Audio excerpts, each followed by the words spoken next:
What's up, everybody? This is Charlie Adams, Guerrilla Coffee TV. Welcome back. Thanks for watching the show. I figured I'd do another weekly update. So we have some really fucking weird stuff going on lately. Recently there was a poll done across college students in the United States to determine their level of support for a socialist-style government. And you know, it's almost laughable, but it's kind of sad and scary at the same time that the great majority of the people who were polled supported the idea of socialism. And I have to assume that this sort of level of support for socialism is due to some, greater level of ignorance. I think that they see things like national health care as being a benefit, and they strive for that, but they overlook all the things that make the United States this sort of quasi-free market sort of government nation, what make it so great, what give us all the opportunities that we were able to take advantage of. They must be overlooking that stuff, and they must also be overlooking all the areas or all the countries where socialism has been attempted and failed.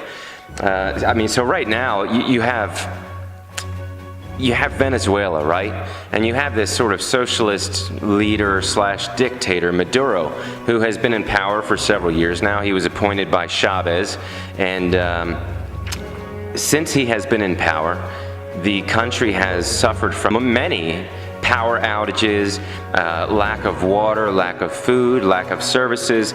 Now Venezuela is host of some of the richest oil reserves in Latin America.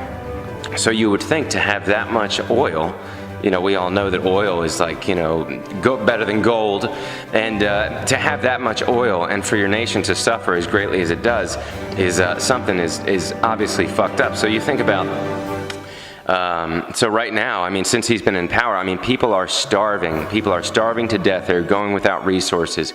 They're fleeing the country, thousands a week. And so, recently we have this attempt by Juan Guaido, who is, the United States recognizes him as the official president of Venezuela. Other countries also are recognizing him as the elected and official president of Venezuela. Guaido has been attempting to overthrow Maduro unsuccessfully. He tried to get military support. He has tried to organize, he has had several attempts in trying to overthrow Maduro and has been unsuccessful, sadly. And so I guess, now they're talking about United States intervention, and unfortunately it sounds like Russia is also trying to play a card in this hand. So it's just it's terribly tragic. People are dying, and it's awful, and I think and my heart really goes out to these people in Venezuela who are suffering through this.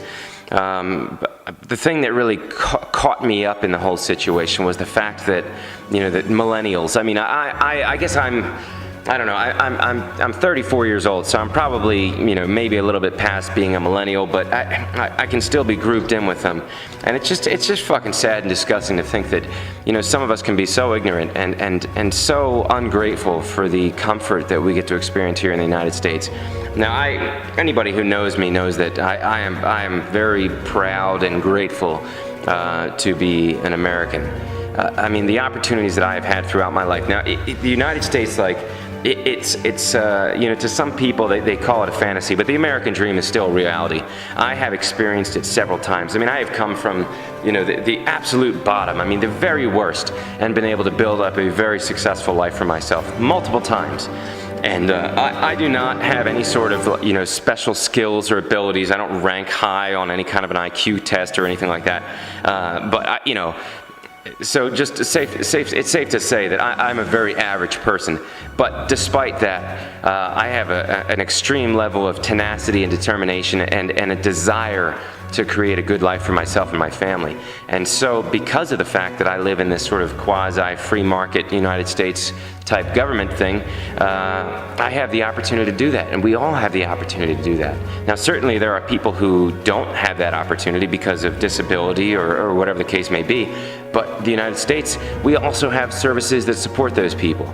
They're not always the greatest, but those services are there. And so I guess, like I said, it's just the thing that pisses me off is to think that there are some people who don't understand how lucky we are to be here and wish it was something else. I don't know.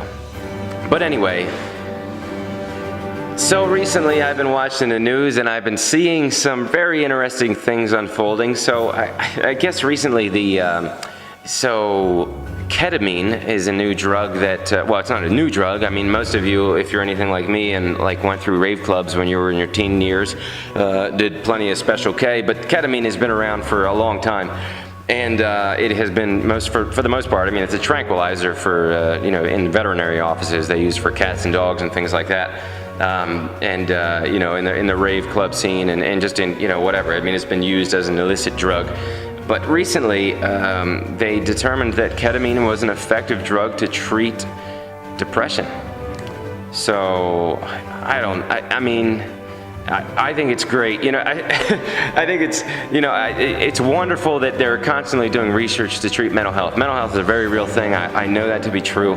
But I mean, come on, ketamine? Seriously? I mean, yeah, certainly it's going to make you feel good, but I just think that we're getting like a little too liberal on some of this stuff. And I am, probably by all counts a liberal, but this is a little ridiculous. I mean, and then I see it yesterday. I'm watching CNN and they're talking about using magic mushrooms for some kind of depression or something like that. So it's absurd. I think in Denver, that's exactly where they were talking about doing this shroom thing. And it's just crazy. I mean, the pharmaceutical industry, I mean, it's just, amidst this sort of national crisis, this opiate epidemic, and it's not just opiates, it's drugs, it's alcohol, it's everything, right? Amidst this crisis, we're looking for opportunities to distribute what have always been known as illicit drugs with some kind of, supportive reasoning behind it. It's just kind of fucking disgusting if you ask me. I mean, I happen to know dozens of people who have died of drug overdoses over the past several years, namely because I worked in the treatment industry and I was kind of, I certainly had more interaction with this group of people, this variety of people. But I mean, that doesn't take away the fact that there are, thousands of people dying in our country as a result of drugs and alcohol. And just to make more opportunity, to provide more opportunity for people to use this stuff is unbelievable.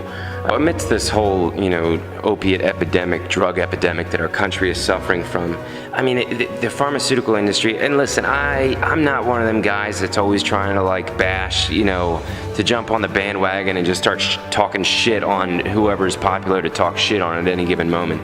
I'm definitely a guy that likes to do his research.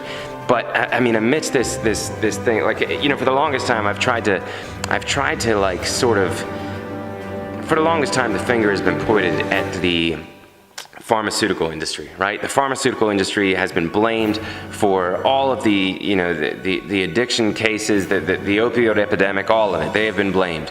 And I've always tried to, to try and take a really sober sort of perspective on that whole subject. Because, certainly there are tons of cases of people who suffer from work-related injuries and get prescribed, opioids, and they become addicted to them or dependent on them. There's all kinds of situations where opioids are used to treat different situations or different diseases or whatever the case may be. And it's unfortunate, but that's, we pay scientists to do these studies and find drugs that work well, and here we go. We found that opiates work for a number of different things, and they happen to be the most accessible and the most affordable solutions for whatever those situations are. And so, knowing that, I've always tried to kind of like give the pharmaceutical industry a break, but I mean, I can't do that anymore. So recently, you have John Kapur convicted in an opioid bribery scheme, where he was, I guess he's a leader of a drug company called Insys, and they created and distributed a form of fentanyl in a spray. And so this John Kapur guy was traveling the country and bribing doctors to prescribe this fentanyl spray for all kinds of bizarre reasons. And so I guess, thousands and thousands of prescriptions had been written, and this guy John Kapur was bribing the shit out of these doctors. Everything from strip clubs to, private dances. I mean, all of it, everything you can think of, the seediest, greasiest shit you can think of, this guy was willing to do to get those drugs out there on the market. And it's just unbelievable. I mean, it's sad. It's sad to me. It really is. I mean, thinking about all the people that I've known that I've lost to this disease, and then to just continue to see you know, these fucking opportunists, you know, finding opportunities to basically destroy more lives. I mean, there's nothing more to it. I mean, I get it, like you're trying to get rich off of a drug. Like that's, you know, that's cool, whatever. But I mean, listen, man, like fentanyl is killing people. It's killing people. There's no doubt about it. I mean, it definitely has an appropriate use, but to go around bribing doctors, paying doctors kickbacks to prescribe this drug for unnecessary reasons, there's nothing more criminal than I can think of. So anyway, guys, thanks for watching. I got some more guests coming up this week. I'm excited to introduce them to you. So stay tuned, keep watching. Please subscribe to the channel, share with your friends, like the videos, comment on the videos, share your opinion. Don't be a pussy. Bye.